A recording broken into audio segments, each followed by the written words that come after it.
Welcome to the Rim Break Rodeo. We hope this video helps. In this video, I will show how to close Tata Capital personal loan online, only ways. Log into your Tata Capital account on the website or app and open loan details immediately. Select the preclosure or foreclosure option and request a closure quote without delay.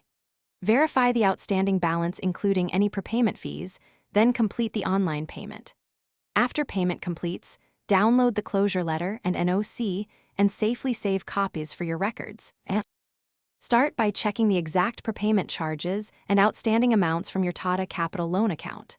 Request a closure quote and take screenshots of the quoted balance and charge breakdown.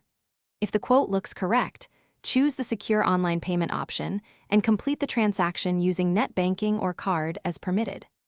Once payment is confirmed, download the closure letter, the NOC, and email the documents to yourself for safekeeping. After you pay, wait for the system to generate a closure letter and an NOC and download them right away. Check your account dashboard to ensure the loan status shows closed and that the EMI schedule is removed. If documents or status do not update within the expected time, contact Tata Capital customer care with your payment reference and screenshots to resolve the issue quickly. Thanks for watching. Consider subscribing if we helped you.